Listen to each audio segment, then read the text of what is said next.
Yes, good morning students. This is our chapter number 8, gravitation. We are continuing with it. तो बच्चों अपन ने पिछली class तक orbital velocity समझा था सैटेलाइट का। तो अपन ये सीखा था कि भाई अपनी अर्थ है, इसका रेडियस है ये r और यहाँ पर एक सैटेलाइट है, वो इसको ऑर्बिट कर रही है और इस हाइट को h नाम दे दिया और ये पूरा यहाँ से यहाँ तक के डिस्टेंस को r नाम दे दिया। तो अपन ने एक फॉर्मूला निकाला था ऑर्बिटल वेलोसिटी का, under root gm by r. What is r here? r plus h. और उसको फिर अपन ने अंडर रूट gr भी लिख दिया था।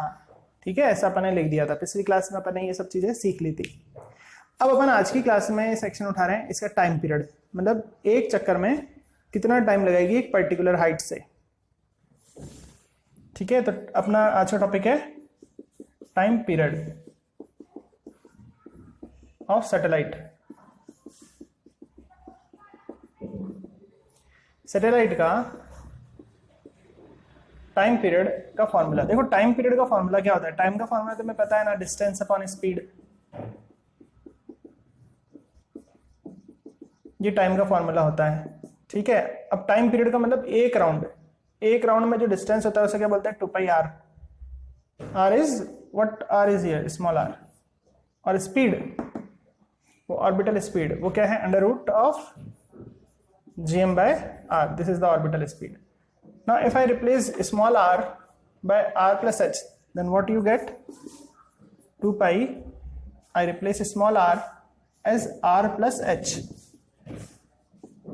तो यहां पर भी हो जाएगा under root gm, small r की जगह क्या लिखना है? r plus h। ठीक है, अब मैथमेटिकली इसको अगर ऊपर ले जाएं तो अपने को क्या मिलेगा? 2 पाई r plus h, और ये ऊपर पहुंच जाएगा under root of r plus h upon root of gm। ठीक है, अच्छा इस r plus h को अगर रूट के अंदर ले जाएं तो ये क्या बनेगा? t equals to 2 pi under root r plus h तो ऑलरेडी है, वो अंदर जाएगा तो r plus h का स्क्वायर हो जाएगा। देखो स्क्वायर होगा तभी तो बाहर निकलेगा, तो एक r plus h रहा और नीचे क्या है? अपॉन में gm। अच्छा तुम ये जानते हो g बराबर होता है gm by what? r square, where small r is r plus h। ये तुम जानते हो। तो gm को अपन क्या लिख सकते हैं? g into r plus h का स्क्वायर लिख सकते हैं। तो gm को क्या लिख देंगे? पिछला लेक्चर पहले आप अच्छे से देख लेना, तभी आपको समझ में आ रहा होगा कि मैं क्या बोलूंगा।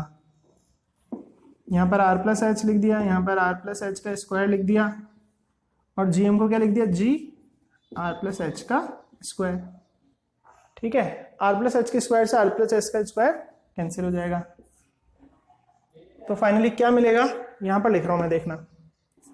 t equals to 2 pi under root में बचा r प्लस एच अपॉन में बचा g। ये चीज अपने पास बची है। तो टाइम पीरियड कितना है? इतना है। अगर मान ले कि ये h जो है करीबन 0 है, मतलब सैटेलाइट ये सरफेस के ऊपर यहाँ पे चक्कर मान ले, ऐसा इमेजिनेशन, तो फिर टाइम पीरियड का फॉर्मूला क्या आ जाएगा? 2 pi under root r by g। नहीं माने तो ये है। तो h हाइट पर उड़ती हुई सैटेलाइट कितनी देर में एक चक्कर लगाएगी, उसको इस फॉर्मूले से अपन ने कैलकुलेट कर लिया। देख लें इसको अच्छे से और नोट कर लें, एक एक स्टेप अच्छे से देख लें। टाइम पीरियड का फॉर्मूला बता दिया मैंने। टाइम होता है डिस्टेंस अपॉन स्पीड। डिस्टेंस को 2 पाई r लिखा एक चक्कर में, स्पीड को ऑर्बिटल स्पीड लिख दिया। ऑर्बिटल स्पीड कितनी है? कितनी होती है? कल की क्लास में अपन ने क्या पढ़ा था, मतलब पिछली क्लास में अपन ने क्या पढ़ा था पिछले लेक्चर में? Under root gm by r, जहां पे स्मॉल r क्या रिप्रेजेंट करता है? सेंटर से वहां तक की दूरी। तो कभी जरूरत पड़ी तो स्मॉल r को अपन रेडियस प्लस h से रिप्लेस कर देंगे। तो मैंने करके देखा तो वो आ रहा है, जिसको कि अंडर रूट gr भी बोलते हैं। ऐसा पिछले लेक्चर में सीखा था। अब यहाँ पर r की जगह, स्मॉल r की जगह क्या रिप्लेस कर दिया? r प्लस h, और स्पीड की जगह क्या लिख दिया? Under root gm by r plus h। अब ये r प्लस h ऊपर चल जाएगा, इस r प्लस h को भी अंडर रूट के अंदर लाएं तो स्क्वायर के फॉर्म में अंदर आता है। चाहे तो चेक कर लो, स्क्वायर को बाहर निकालते हैं तो r प्लस एच रह जाता है, तो r प्लस एच को अंदर ले जाओगे तो स्क्वायर के फॉर्म में ले जाना पड़ेगा। अब जीएम को भी अपन क्या लिख सकते हैं, देखो जी बराबर होता है GM by R plus H का स्क्वायर, तो जीएम को क्या लिख सकते हैं, G into R plus H का स्क्वायर, तो इस जीएम की जगह क्या लिख दिया, G into R plus H का स्क्वायर।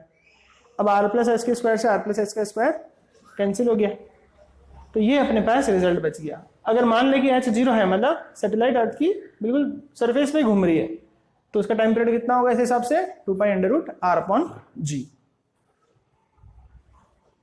ठीक है, नोट करना यहां तक अच्छे से। तो ये अपन ने क्या सीखा कि पर्टिकुलर हाइट पर अगर होगी तो एक चक्कर कितनी देर में लगा पाएगी। ये हो गया अपना time period of what, satellite. तो पिछली क्लास में अपन ने ऑर्बिटल वेलोसिटी ऑफ सैटेलाइट सीखा था, और आज क्या सीखा अपन ने, टाइम पीरियड ऑफ सैटेलाइट। अगर ये समझ में नहीं आया हो तो वापस बैक कर लें वीडियो को, स्टार्टिंग से देखें एक बार किस तरह से मैंने समझाया, आराम से एक स्टेप को देखते जाएं। अच्छा, पिछली क्लास का वो अगर नहीं पता हो तो पहले वो देख लें, वो लेक्चर भी वापस देख लें कि ऑर्बिटल वेलोसिटी कैसे निकलवाई थी। अच्छे से नोट कर लें।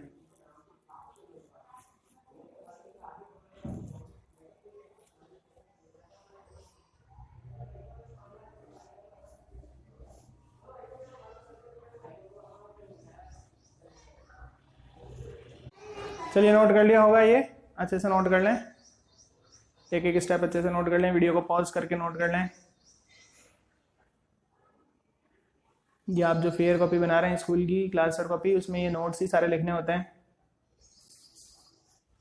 किसी के कुछ लेक्चर्स छूट गए हो पीछे के तो पीडीएफ भेज दिए हैं हर चैप्टर के नोट्स, उनसे लिख लें, और जिनके नहीं छूटे वो साथ साथ में लिखते जाएं।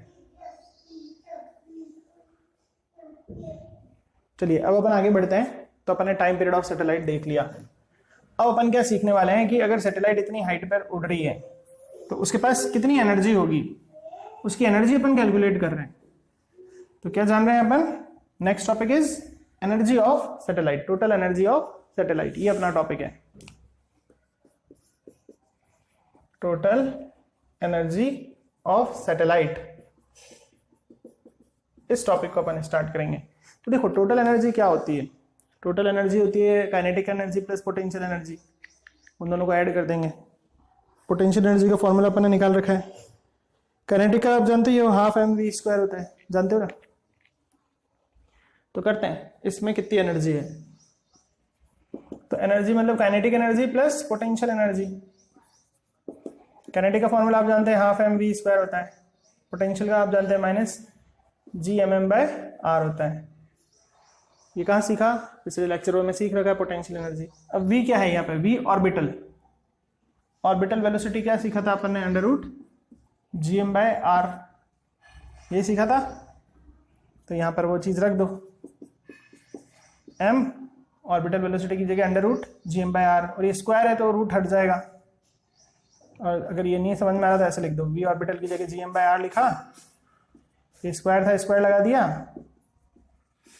तो अपन टोटल एनर्जी निकालने जा रहे हैं। तो हो गया हाफ m, ये रूट से स्क्वायर कैंसिल हो जाएगा, Gm/r। अब एलसीएम लेंगे तो एलसीएम क्या जाएगा, 2r एलसीएम आ जाएगा। This is Gmm minus 2 Gmm। अब 1 में से 2 माइनस करेंगे तो कितना आएगा, -1 आएगा। This is the energy of satellite. कितनी एनर्जी होगी, ये एनर्जी होगी। नेगेटिव साइन क्या शो कर रहा है कि वो अट्रैक्टिव है, negative sign shows that, negative sign shows that it is attractive in nature, force is attractive. Negative जब भी आएगा तो अट्रैक्टिव को वो शो करता है, तो वो अट्रैक्ट हो रही है अर्थ की तरफ। तो जब भी नेगेटिव साइन आए तो इसका मतलब अट्रैक्शन। जैसे सपोज करो एक पॉजिटिव चार्ज है एक नेगेटिव चार्ज है, मैं फोर्स निकालूं तो K करता हूँ Q1 Q2 by distance square करता हूँ, है ना। तो आंसर किस में आता है, -K Q1 Q2 by distance square आता है। माइनस प्लस क्या होता है, अट्रैक्ट करते हैं कि नहीं करते। तो इसका मतलब फोर्स जब भी नेगेटिव आएगा तो इसका मतलब क्या है, अट्रैक्टिव फोर्स है, प्लस और माइनस के बीच में है, इसका मतलब ये समझ जाओ ना भाई। तो अट्रैक्शन का मतलब नेगेटिव में। तो ये है टोटल एनर्जी ऑफ सैटेलाइट। वापस एक बार मैं एक्सप्लेन कर रहा हूँ टोटल एनर्जी निकालनी होगी तो काइनेटिक प्लस पोटेंशियल करना पड़ेगा। काइनेटिक एनर्जी होती है half mv², potential minus gmm/r। ये फॉर्मूला पिछले लेक्चर्स में डिराइव कर रखा है। अब v ऑर्बिटल की जगह क्या लिख दिया, √gm/r, और स्क्वायर है तो स्क्वायर खोलेंगे तो वो रूट हट जाएगा। अब 2r और r का एलसीएम कितना आ जाएगा, 2r, ये हो जाएगा gmm माइनस, और ये 2gmm। एलसीएम लेना आता है ना तुम्हें, अब सॉल्व करेंगे तो माइनस। अब जब भी माइनस में एनर्जी आए तो इसका मतलब अट्रैक्टिव फोर्स लग रहा है। इसको मैंने कैसे प्रूव करा, वैसे तो पिछले क्लासेस में मैंने प्रूव कर रखा है, फिर भी किसी को नहीं पता हो तो सपोज करो कि एक पॉजिटिव चार्ज है Q1, एक नेगेटिव चार्ज है Q2, तो प्लस माइनस एक दूसरे को अट्रैक्ट करते हैं कि नहीं करते। और कूलाम फोर्स क्या पड़ा था, K Q1 Q2 by distance square. तो इसका आंसर अपने किस में है, हम इन दोनों के लिए K Q1 Q2 by distance square, minus में आया आंसर।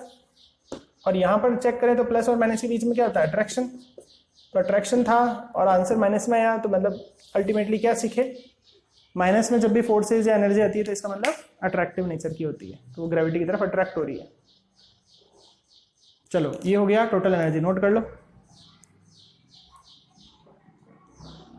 तो कुछ ऐसे टर्म्स अपने को पूछ लेंगे कि भाई सैटेलाइट की ऑर्बिटल वेलोसिटी का एक्सप्रेशन डिराइव करो, सैटेलाइट का टाइम पीरियड का एक्सप्रेशन क्या होता है, ऐसे एमसीक्यू में पूछ लें, या इसका एक्सप्रेशन डिराइव करो, टोटल एनर्जी का डिराइव करो, ऑर्बिटल वेलोसिटी का डिराइव करो, या ऑर्बिटल वेलोसिटी का फॉर्मूला क्या होता है, 4 ऑप्शन आ जाए। ठीक है, इस तरह से क्वेश्चन बन जाता है।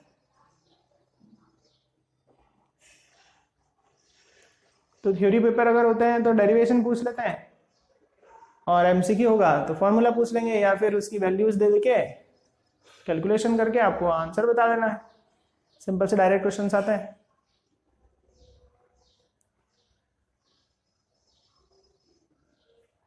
चलो तो यहां तक हो गया होगा आपका। अब अपन टॉपिक सीखने जा रहे हैं बाइंडिंग एनर्जी ऑफ सैटेलाइट। ये बाइंडिंग एनर्जी क्या होता है, बाइंडिंग एनर्जी मतलब समझना, अगर अपन सैटेलाइट को एनर्जी दें, ठीक है, एनर्जी दें और इतनी एनर्जी दें कि उसको बिल्कुल इन्फाइनाइट पे पहुंचा दे, ग्रेविटी फोर्स बिल्कुल ना लगे उसमें, तो उस एनर्जी को क्या बोलते हैं, बाइंडिंग एनर्जी। तो बाइंडिंग एनर्जी मतलब जो बाइंड हो रखी है, अट्रैक्शन है वो बाइंड हो रखा है, तो उस बाइंडिंग को तोड़ना है तो जितनी एनर्जी देना पड़ेगी उसे क्या बोलेंगे, binding energy of satellite. Infinite पे एनर्जी जीरो होती है, चीज़ ध्यान रखना किसी भी बॉडी की, उसको एज ए रेफरेंस अपन जीरो मानते हैं। तो कुल मिला के कुछ सैटेलाइट को एनर्जी दें जिससे वो कहाँ पहुँच जाए, इन्फाइनाइट पे पहुँच जाए, बॉडी के अट्रैक्शन से दूर हो जाए, उसका बाइंड टूट जाए, तो उस एनर्जी को क्या बोलते हैं, बाइंडिंग एनर्जी। ठीक है, तो बाइंडिंग एनर्जी क्या है अब वो सीखते हैं। अगला टॉपिक है binding energy of satellite.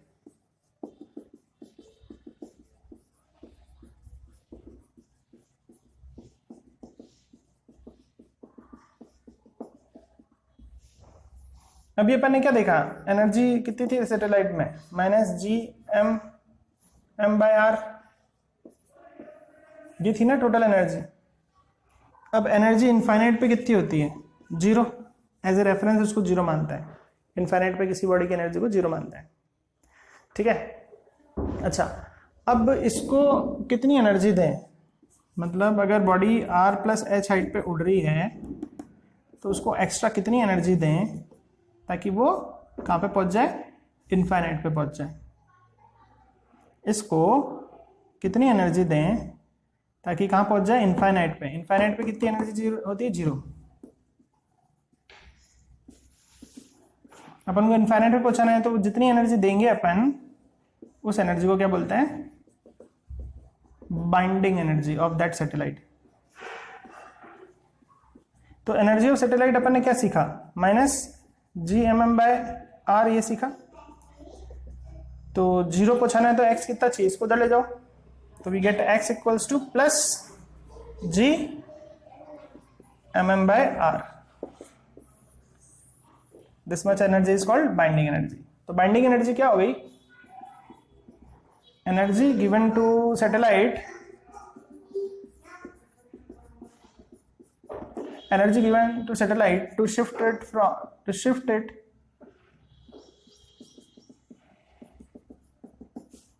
to infinite is called binding energy of satellite. तो सैटेलाइट को कितनी एनर्जी दें ताकि वो कहाँ शिफ्ट हो जाए, इनफाइनाइट पे चल जाए, है ना, मतलब एक बड़ी बॉडी के अट्रैक्शन से उसका पीछा छूट जाए, उसका बाइंड टूट जाए। तो बाइंड तोड़ने के लिए जो एनर्जी दे रहे हैं उसे क्या बोलते हैं, बाइंडिंग एनर्जी। ठीक है, तो बाइंडिंग एनर्जी हो गया। Energy given to satellite to shift it to infinite, infinite पे शिफ्ट करना है तो जो एनर्जी देनी पड़ेगी उसे बाइंडिंग एनर्जी कहेंगे। मतलब किसी बड़ी बॉडी से अट्रैक्शन तोड़ना है, मतलब ये मान लो अपनी अर्थ है, ये बड़ी बॉडी है और ये सैटेलाइट है, ये छोटी बॉडी है, ये इससे बाइंड हो रखी है, तो ये अट्रैक्शन तोड़ना है तुम्हें, तो इसको जितनी एनर्जी दोगे ताकि यहाँ से अट्रैक्शन टूट के इनफाइनाइट पे पहुंच जाए, तो जितनी एनर्जी दोगे उस एनर्जी को क्या बोलेंगे, बाइंडिंग एनर्जी। अब इसके पास है कितनी एनर्जी यहाँ पर, -gmm/r, इसको कितनी दें, तो x दे दो ताकि कहाँ पे पहुंचाएं, इनफाइनाइट। इनफाइनाइट पे एनर्जी कितनी होती है, 0, तो कितनी दें, x निकालना है तो ये इधर पहुंचा दो, तो फाइनल आंसर इज +gmm/r। तो ये एक्सप्रेशन भी देख लिया बाइंडिंग एनर्जी का, नोट कर लें अपनी कॉपी के अंदर। This is binding energy of satellite, the energy given to satellite to break the bond between satellite and the gravity of bigger body. Note कर लीजिए यहां तक, ये बाइंडिंग एनर्जी हो गया है।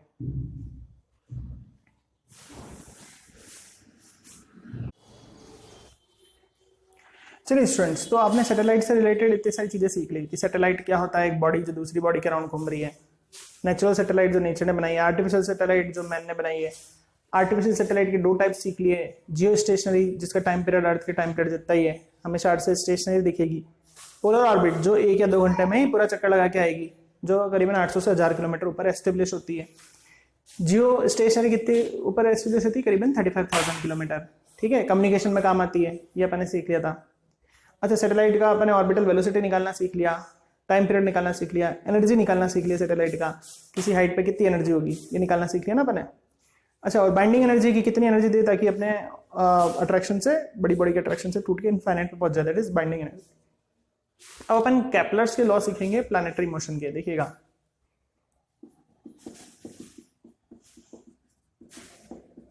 Kepler's law of planetary motion.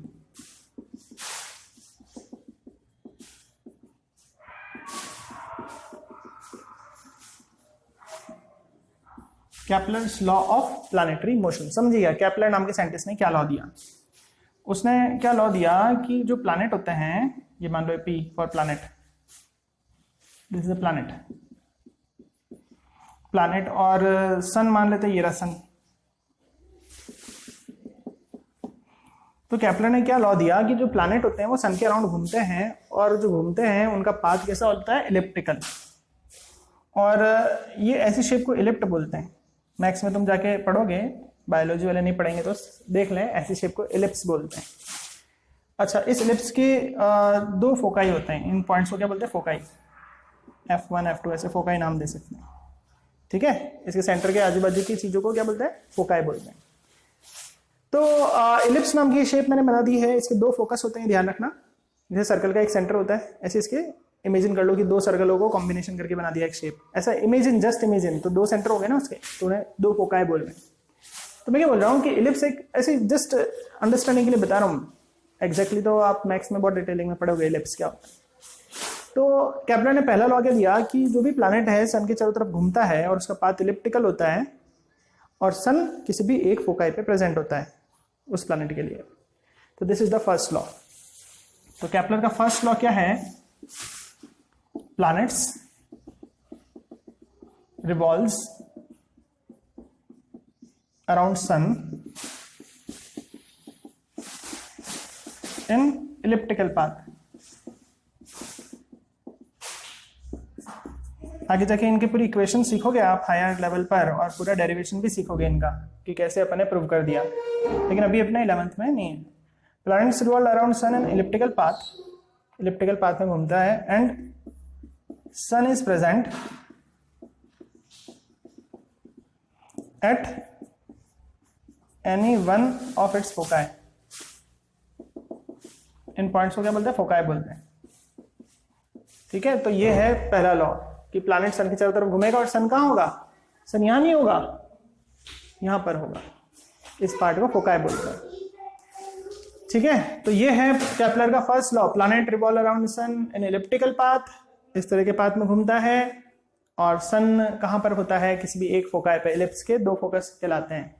ठीक है, जैसे जस्ट ऐसे इमेजिनेशन के लिए बताता हूँ, ये सेंटर है सर्कल का, ये एक और सेंटर बना दिया सर्कल का, अब इन दोनों को अपने ज्वाइन कर दिया, तो करीबन ऐसी शेप को एलिप्स बोलते हैं। तो इसके दो, एक तरह से 2 सर्कल से मिलकर बनाया, ऐसे इमेजिन कर लो, तो इन्हें फोकाई बोलते हैं। ठीक है, जस्ट समझाने के लिए बता रहा हूँ, डिटेलिंग तो मैक्स में आप सीखेंगे।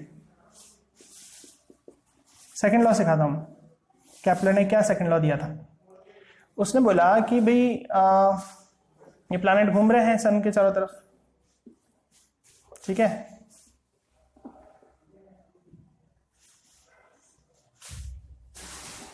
अभी सन है यहाँ पर किसी प्लैनेट के लिए, कोई प्लैनेट यहाँ पर है, किसी समय पर यहाँ पर है, किसी समय पर यहाँ पर आ गया, इससे लाइन ज्वाइन कर देता हूँ, चलो ठीक है, ऐसे लाइन ज्वाइन कर दी।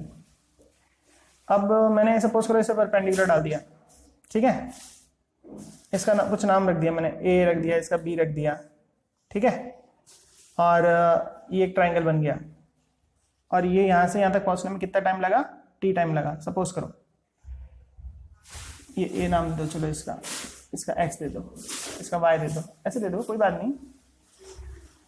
तो सेकंड लॉ क्या बोलता है कि अगर ए से वाई पहुँच रहा है, या फिर ए यहाँ से यहाँ पहुँच रहा है, वाई से जेड पहुँच रहा है, अगर ये टाइम सेम है, ए से वाई तक पहुँचने का टाइम जितना है उतना ही वाई से जेड पहुँचने का टाइम हुआ, अगर ऐसा हुआ, तो इस पार्ट का जो एरिया होगा ये वाला, और इस पार्ट का जो एरिया होगा वो बराबर होगा। अगर टाइम सेम है, भाई सपोज करो यहाँ से यहाँ तक पहुंचा, जितने टाइम में पहुंचा उतना यहाँ से यहाँ तक भी पहुंचे, ठीक है, ऐसे समझो,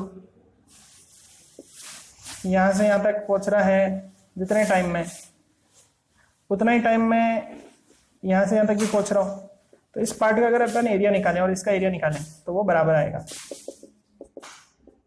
इक्वल टाइम में इक्वल एरिया स्वैप्ट करेगा। ये है केपलर का सेकंड लॉ, ठीक है, तो ध्यान से सीखेंगे केपलर का सेकंड लॉ। तो केपलर का लॉ क्या सीखा? इक्वल टाइम इंटरवल में अगर टाइम इंटरवल सेम है, ए से बी, बी से सी, सी से डी, ये अगर टाइम इंटरवल सेम है तो इक्वल टाइम में ये जो अगर एरिया निकालेंगे उस पार्ट का, तो वो एरिया भी इक्वल होगा।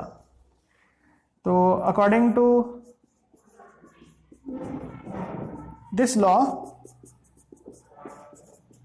planet swept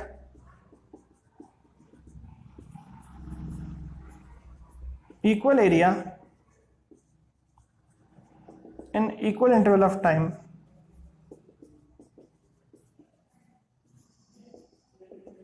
when revolving around sun.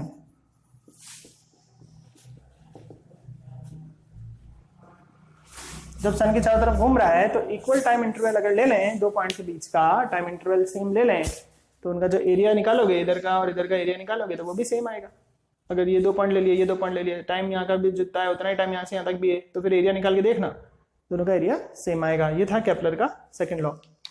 देखो अब एरिया, अगर मैं ट्राइंगल इमेजिन करूँ तो ट्राइंगल का एरिया क्या होता है? Half base into height. Suppose करो मैं एस एक्स वाई इस ट्राइंगल को इमेजिन करूँ, लेट इतने से पार्ट को इमेजिन कर रहा हूँ, तो इसका एरिया क्या हो जाएगा? हाफ बेस इंटू हाइट, है ना, यही होगा। ये वाला क्या कहलाएगा? हाइट, और ये क्या कहलाएगा? बेस। ठीक है, यहाँ तक ठीक है? देख लो एक बार अच्छे से। पहले तो मैं लॉ समझा देता हूँ कि इस लॉ के according planet equal area swept करेगा इक्वल इंटरवल ऑफ टाइम में। अब मैंने एरिया का फॉर्मूला क्या ले लिया? हाफ बेस इंटू हाइट ले लिया है। अब देखो इस दूरी को कुछ नाम दे देते हैं। सपोज करो, क्या नाम दे देते हैं? इन लाइनों को मैं एक बार मिटा देता हूँ, है ना। सपोज करो इस डिस्टेंस को कुछ नाम दे दिया r, और इसको दे दिया डिस्प्लेसमेंट, है ना, डेल्टा एस नाम दे दो। तो बेस क्या हो गया? r हो गया, और हाइट क्या हो गई है? डिस्प्लेसमेंट हो गई, डेल्टा एस। तो एरिया इसके बराबर हो गया। अब देखो डिस्प्लेसमेंट को अपन क्या कहते हैं? वेलोसिटी इनटू टाइम कहते हैं। हाफ इंटू आर, ये क्या हो गया? वेलोसिटी इनटू टाइम, ऐसा लिख सकते हैं। ठीक है, देख लो ध्यान से। मैंने क्या लिख दिया? मैंने एरिया को हाफ बेस इंटू हाइट लिखा, बेस मैंने आर मान दिया, डिस्प्लेसमेंट डेल्टा एस मान दिया। डिस्प्लेसमेंट को वेलोसिटी इनटू टाइम भी लिखा जा सकता है। अब एक काम करते हैं, ऊपर और नीचे m से मल्टीप्लाई डिवाइड कर दो, कोई फर्क नहीं पड़ेगा। और इस टी को नीचे पहुंचा दो। इस एरिया को मैं डेल्टा ए नाम दे देता हूं, और ये जो टाइम का ये जो चेंज आया है, जितने टाइम में ये हुआ उसे डेल्टा टी नाम दे देता हूँ। इस चीज को मैं नीचे क्रॉस मल्टीप्लाई करके ले आया। अब यहाँ क्या बचा, हाफ बचा, एम बचा, डेल्टा वी बचा, आर बचा अपॉन एम। ठीक है, अब ये एम वी आर को क्या बोलते हैं, इसको एंगुलर मोमेंटम बोलते हैं। Mass into velocity into radius को एंगुलर मोमेंटम बोलते हैं। तो delta A by delta T किसके बराबर हो गया, हाफ। इसको एल साइन से शो करते हैं, एम वी आर, ये ध्यान रखो केमिस्ट्री में पढ़ा होगा तुमने। इसे एंगुलर मोमेंटम बोलते हैं।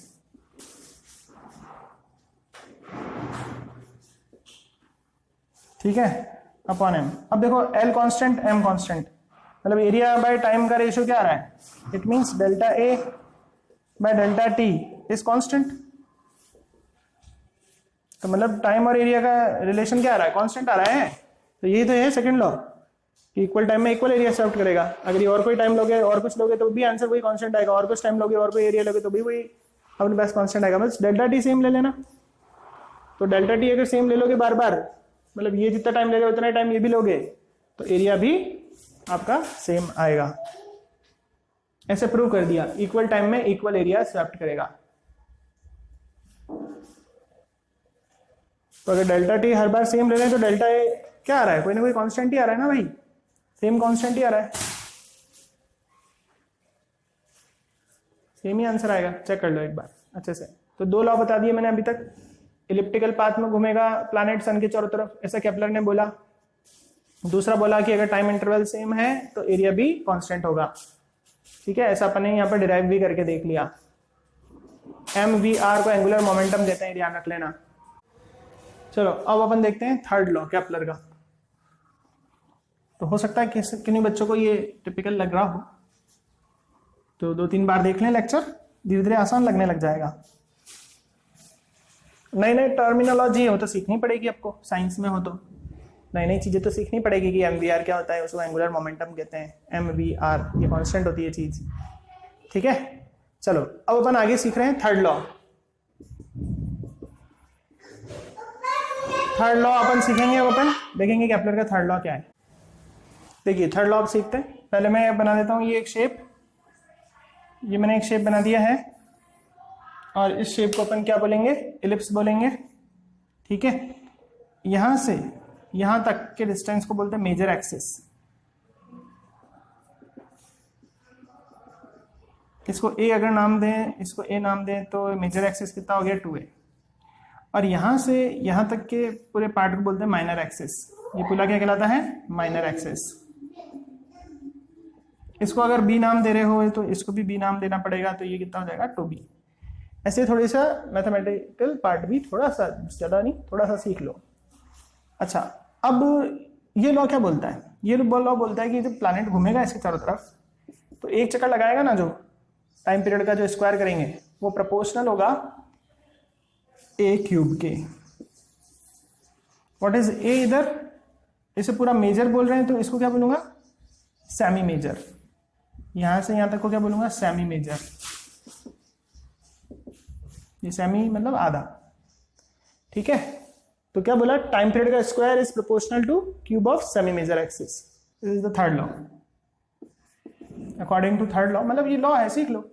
जैसे आपने 9th में भी एक्शन रिएक्शन लॉ एक्सेप्ट कर ही लिया ना, एक्शन का रिएक्शन होता है, फोर्स मास और एक्सेलरेशन के प्रोपोर्शनल होता है, बॉडी रेस्ट में तो रेस्ट में रहना चाहती है, चल रही तो चलती रहना चाहती है।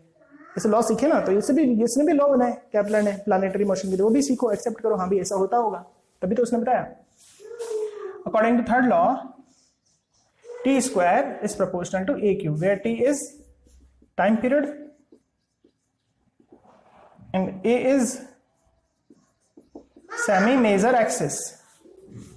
a को क्या बोलते हैं अपन, सेमी मेजर एक्सिस बोलते हैं। ठीक है, अब तुमने ये टाइम का फॉर्मूला तो पीछे सीख ही रखा है, डिस्टेंस 2πr अपॉन स्पीड, ऐसा फॉर्मूला सीख रखा है ना तुमने, टाइम पीरियड का फॉर्मूला सीख रखा है ना। अच्छा, अब इसमें स्पीड को क्या लेते थे तुम, ऑर्बिटल स्पीड लेते थे ना, वी ऑर्बिटल। और ऑर्बिटल स्पीड का भी ये फॉर्मूला तुमने सीख रखा है क्या, √gm/r। या आर को आर प्लस एच भी ले लेते थे तुम, ऐसा सीख रखा था ना ये चीज़ें पिछले लेक्चर में। ये टी का फॉर्मूला अपन ने सीख रखा था ना। 2 पाई आर को क्या लिखते थे, आर प्लस एच लिखते थे, GM लिखते थे अंडर रूट में आर प्लस एच लिख देते थे। अब एक काम करो, दोनों जगह स्क्वायर कर दो। दिस इज 4 पाई स्क्वायर और इसको करेंगे आर प्लस एच स्क्वायर, इसका स्क्वायर करेंगे तो रूट हट जाएगा। This is R plus H square R plus H, और GM का रूट का करेंगे स्क्वायर तो GM रह जाएगा। तो टी स्क्वायर किसके बराबर हो गया, 4 pi square GM R plus H का स्क्वायर।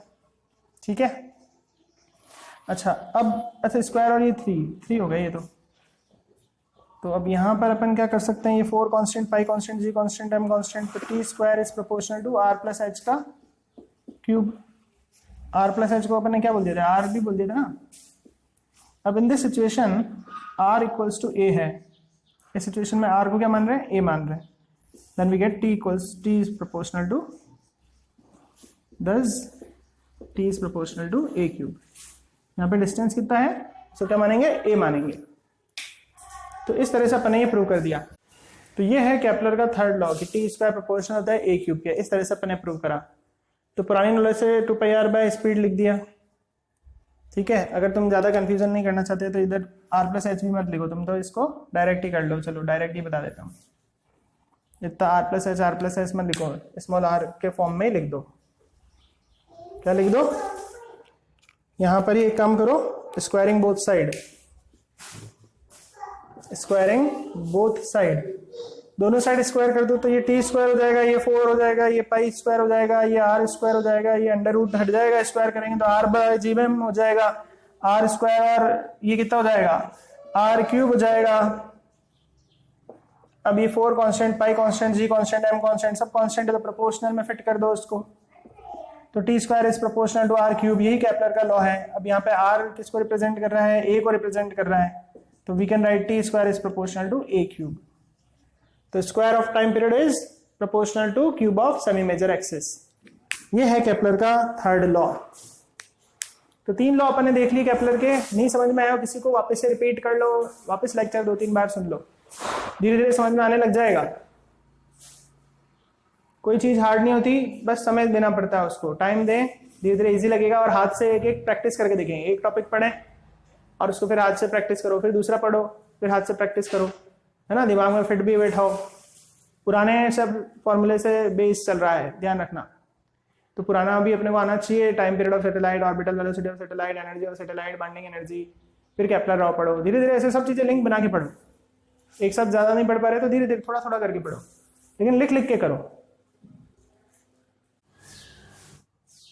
चलिए अब बच्चों अपन सीख रहे हैं कि ये वेट क्या चीज है ना, और वेट को मेजर कैसे करते हैं। वेट है कोई भी बॉडी, अर्थ है ना, कोई भी बॉडी को खींच रही है अर्थ, कितने फोर्स से खींच रही है, वो उस बॉडी का वेट कहलाएगा। अब इसको आखिर मेजर कैसे करते हैं, इसको अपन को सीखना है। जब अपन खड़े हैं अर्थ पर, अपन खड़े हैं, अपन नीचे एक तरह से ग्राउंड को धक्का मार रहे हैं, तो ग्राउंड भी अपन को ऊपर एक धक्का मारता है। सोचने में तो अजीब सा लगता है, लेकिन है असली में। आप खड़े हैं, आप ऐसे धक्का, आपका फोर्स नीचे लग रहा है, आप धक्का नीचे मार रहे हो, तो अर्थ भी एक धक्का ऊपर जरूर मारती है। ठीक है, तो वो कितना ऊपर उसने धक्का मारा उसको मेजर कर लो। अपन वेइंग मशीन पर खड़े होते हैं तो वही मेजर होता है, ऊपर कितना धक्का हम लगा। तो ऊपर जो धक्का लगता है उसको रिएक्शन फोर्स कहते हैं, और वही मेजरमेंट देता है वेट का।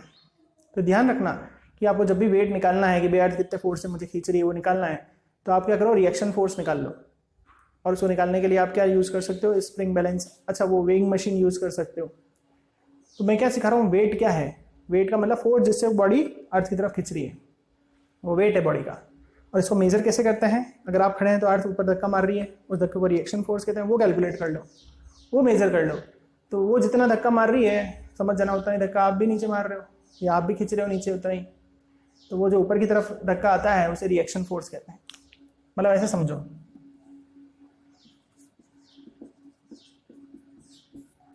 अगर मान लो ये टेबल है, इस पर एक बुक पड़ी हुई है, ठीक है, इसके इतने सारे मॉलिक्यूल्स हैं,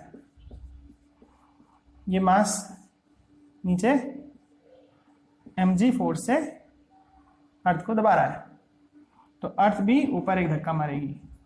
अगर ये नीचे है तो अर्थ भी एक धक्का मारती है, उस धक्के को क्या बोलते हैं? रिएक्शन। मैं वापस बोल रहा हूँ, सोचने में अजीब लगता है लेकिन असली में है ऐसा, होता है ऐसा।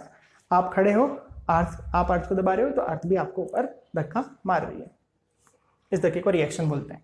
तो इस चीज को वेट बोलते हैं ना आप। तो अब इसको मेजर कैसे करें? ये रिएक्शन फोर्स मेजर कर लो, क्योंकि ये जितना है उतना यही है, दिख रहा है ना यहाँ पे डायग्राम में, तभी तो आप बैलेंस खड़े हुए हो, रेस्ट में बैठे हुए हो। तो इस रिएक्शन फोर्स को मेजर कर लो, it gives the measurement of weight. तो वेट क्या है? Weight is the force by which body is attracted toward gravity.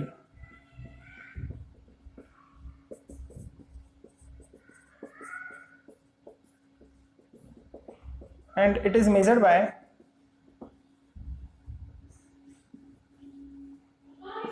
calculating reaction force by earth. तो जब भी वेट निकालना है कोई फॉर्मूले की मदद से तो रिएक्शन फोर्स निकाल लेंगे। अब कैसे निकालेंगे वो मैं आपको सिखा रहा हूं, ठीक है? वो चीज मैं आपको अब यहाँ पे कैलकुलेट करना सिखा रहा हूँ कि कैसे रिएक्शन फोर्स निकालते हैं इक्वेशंस के थ्रू।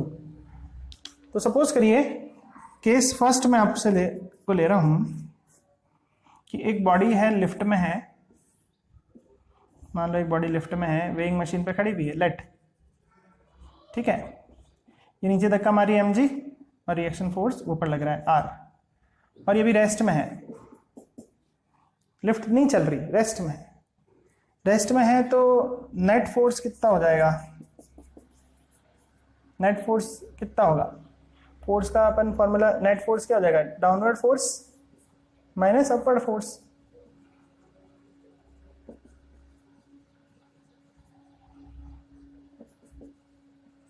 यही होता है net force, downward minus upward. अब रेस्ट में है तो नेट फोर्स कितना होगा? 0। डाउनवर्ड फोर्स को mg कह रहे हैं और अपवर्ड फोर्स को रिएक्शन बोल रहे हैं। अगर मैं इस डायरेक्शन को पॉजिटिव मान रहा हूं तो इसके अपोजिट डायरेक्शन को नेगेटिव मानना।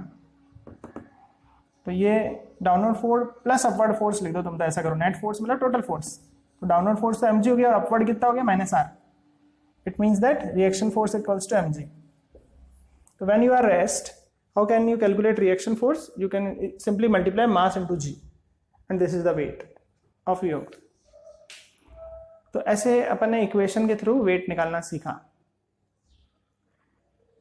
तो वही नई नई बातें हैं, अभी तक 9th में बहुत सारी चीज़ें पढ़ी थी, थोड़ा सा उसको अपग्रेड करा है मैंने बोला रिएक्शन फोर्स कैलकुलेट करना है तो कैसे करें वो सिखाया। मैंने कहा वेट कैलकुलेट करना है कि अर्थ कितने फोर्स से नीचे खींच रही है, तो ऊपर के धक्के को कैलकुलेट कर लो इक्वेशंस के थ्रू। ऐसे अगर वो रिएक्शन फोर्स कैलकुलेट कर लिया तो रिएक्शन फोर्स ही बॉडी का वेट होता है, ठीक है? एक्शन होगा तो रिएक्शन भी होगा। चलो केस नंबर 2 देखते हैं। यहां तक आपने उतार लेना है अच्छे से। मैंने बोला एक लिफ्ट में आदमी खड़ा है, वेइंग मशीन पे खड़ा हुआ है, रेस्ट में है, अभी लिफ्ट नहीं चल रही है, तो नेट फोर्स क्या होगा? Downward plus upward. Net force तो 0 लग रहा है, ठीक है? क्यों? क्योंकि रेस्ट में है ना, एक्सेलरेट नहीं हो रही। फोर्स का फॉर्मूला क्या होता है? Mass into acceleration. अब रेस्ट में तो एक्सेलरेट तो हो ही नहीं रही, तो net force is 0, but it is the sum of downward and upward force. Downward force is mg and upward force is -r। एक डायरेक्शन को प्लस में ले लो तो उसके अपोजिट को माइनस में लेना, तो यहाँ पर r के साथ माइनस लगा है। तुम अब फ्री हो, तुम नीचे को प्लस लो, ऊपर को माइनस लो, जैसे तुम्हारी इच्छा हो वैसे करो। कुल मिला के ये अपन को रिजल्ट निकला कि इस केस में वेट निकालना है। Weight is the reaction force. What you have to do? You can simply multiply m into g। Prove हो गया।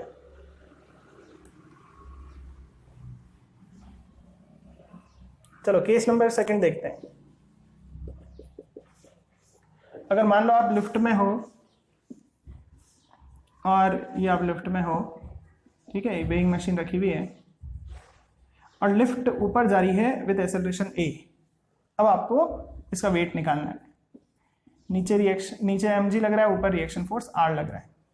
जिस तरफ मोशन कर रही है काम करना, कन्वेंशनली उस डायरेक्शन को पॉजिटिव ले लेना।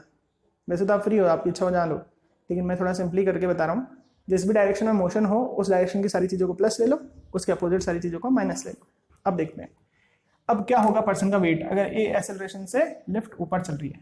ऐसा ही होता है ना, अपन हॉस्पिटल में जा रहे हैं, मॉल में जा रहे हैं, लिफ्ट में बैठे हैं और वो ऊपर चल रही है, नहीं चल रही है, चल रही है ना, तो एक्सेलरेट हो रही है, मान लो कि वेलोसिटी उसकी बढ़ती जा रही है, लेट ऐसी कंडीशन है, इमेजिन कर रहे हैं अपन, तो क्या है नेट फोर्स कितना हो जाएगा, downward plus upward, net force का फॉर्मूला हो जाएगा मास into acceleration, downward force mg है। अच्छा मैंने क्या बोला कि जिस डायरेक्शन में चल रही है उस डायरेक्शन की सारी चीजों को मैं प्लस ले रहा हूँ, तो ऊपर जा रही थी तो यहाँ पर एक्सेलरेशन को मैंने प्लस लिया, इस फोर्स को, ऊपर जा रही थी तो इस रिएक्शन फोर्स को भी मैंने प्लस लिया, अपवर्ड वाले को। अभी डाउनवर्ड है mg, इसको मैं माइनस में ले रहा हूँ।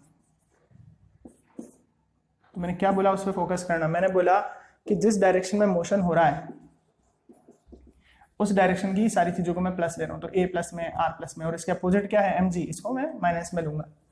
ऐसा साइन कन्वेंशन ले लिया, एक डायरेक्शन को प्लस लेना पड़ता है, एक को माइनस। तो मैंने किसको प्लस लिया, मैंने जहां मोशन हो रहा था ना उसको प्लस लिया। तो अब रिएक्शन फोर्स निकालना है, तो mg इधर लियो, दिस इज द वेट। तो भाई वेट का फॉर्मूला जो mg सोच के बैठा हुआ है उसका पूरा थिंकिंग चेंज कर दी मैंने। वेट का mg नहीं होगा हमेशा, आप लिफ्ट में बैठ जाना और वेइंग मशीन रख लेना, अब चेक करना वेट, तुम्हारा मास है, तुम्हारे पास g लग रहा है, लेकिन तुम्हारा वेट m इंटू जी नहीं आएगा, तुम्हारा वेट नहीं आएगा। अगर लिफ्ट धीरे धीरे वेलोसिटी बढ़ती जा रही तुम्हारा वेट mg नहीं आएगा, पहले ही बता रहा हूँ, करके देख लेना भले कभी प्रैक्टिकली।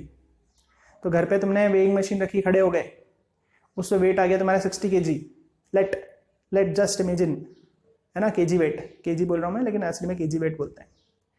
अब तुम उसी वेइंग मशीन को लिफ्ट में लेके खड़े हो जाना, और लिफ्ट अगर एक्सेलरेट कर रही है, वेलोसिटी बढ़ती जा रही है, तो तुम्हारा 60 आएगा क्या, नहीं आएगा। तुम तो वेट का फॉर्मूला एक ही सोच के बैठे हो 9 से, mg नहीं होता। Weight is the reaction force, कितना फोर्स ऊपर लग रहा है वो है मेजरमेंट वेट का। तो ma माइनस mg, ठीक है। तो मतलब क्या आने वाला है, कम आने वाला है, तुम्हारा वेट क्या आने वाला है, कम आने वाला है। जितना भी नेट एक्सेलरेशन आ रहा है उससे ये माइनस करेंगे, वो आएगा रिएक्शन फोर्स। तो m अगर कॉमन ले लें, a minus G, this is the reaction, this is the weight. अच्छा एक काम, अपने यहाँ पर क्या साइन इधर लगे तो प्लस आना चाहिए था ना, थोड़ा सा अपने गड़बड़ कर दिया मामला। रिएक्शन इज a प्लस जी, मतलब 9.8 प्लस सपोज करो 2 से ज़्यादा है तो 11 पॉइंट समथिंग से मल्टीप्लाई करेंगे तो वेट बढ़ जाएगा। अगर एक्सेलरेट कर रही है तो वेट बढ़ जाएगा, ये प्रूव कर दिया अपन ने। तो कहने का मतलब वेइंग मशीन में तुम्हारा वेट बढ़ा हुआ आएगा अगर एक्सेलरेट ऊपर कर रही है। केस नंबर 3 देखना, तो बहुत इंपॉर्टेंट केसेस सिखा रहा हूँ, बिल्कुल तुम्हारी माइंड को चेंज कर दूंगा मैं, थिंकिंग ही बदल दी। वेट का फॉर्मूला जो mg सोच के बैठा है हमेशा के लिए, वो खाली एक ही कंडीशन में था, जब बॉडी रेस्ट में थी तभी था mg, बाकी नहीं था। ये चल रहा था तो कैसे रेस्ट में।